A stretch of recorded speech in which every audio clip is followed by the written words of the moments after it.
ప్రభువైన యేసుక్రీస్తు మానవాళి రక్షణ నిమిత్తం శాపగ్రస్తమైన సిలువలో బలి అయి మానవాళికి రక్షణను దయచేశారు. శాపగ్రస్తమైన సిలువే రక్షణార్థమైన సిలువగా మార్చబడింది. అయితే ఆ రోజుల్లో రోమా ప్రభుత్వపు విధి విధానాల ప్రకారం సిలువ శిక్ష అనుభవించడానికి తగినటువంటి ఆ దోషి మీదే ఆ సిలువను మోపి తాను ఆ సిలువను మోస్తూ వెళుతూ ఉండగా ఓ సైనికుడు తన ఎందుకంటే సిలువ వేశారో అనే ఓ పలక మీద రాసి తాను ముందు నడుస్తూ ఉండేవాడు. చివరిగా ఆ సిలువ వేసే స్థానానికి వెళ్ళిన తర్వాత ఆ పలకను ఆ సిలువ మీద మేకులతో కొట్టి దాన్ని పైకెత్తేవారు. అది అందరూ చదువుకోవడానికి అనుకూలంగా ఉండేటట్లుగా సుమారు 3 భాషల్లో రాయబడేది. ప్రభువైనటువంటి యేసుక్రీస్తు సిలువకు కొట్టినటువంటి ఆ పలక మీద మనము INRI అనే పదాలు సాధారణంగా చూస్తాం. మనలో చాలా మందికి వాటి అర్థమేంటో సరిగ్గా తెలియదు.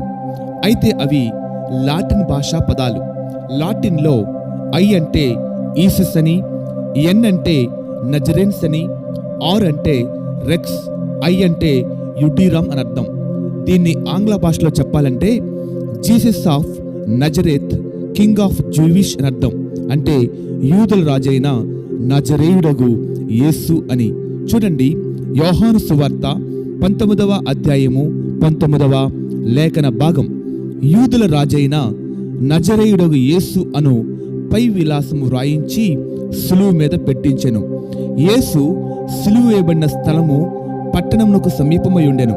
అది హెబ్రీ, గ్రీకు, రోమా భాషలో రాయబడిను గనుక యూదుల్లో అనేకులు దానిని చదివిరి అని. అవును, ప్రభువైన యేసుక్రీస్తు మనందరి కొరకు సిలువలో మరణించారు. ఆయన నజరేయుడైన యేసు. ఆయన రాజ్యం ఇహ సంబంధమైంది కాదు, అది పర సంబంధమైంది. ఏదో ఒక రోజున మనమందరం కూడా ఆయన రాజ్యంలో తరతరాలు యుగయుగాలు ఉండాలి. దాని కొరకు మనమందరం కూడా సిద్ధపడాలి కూడా.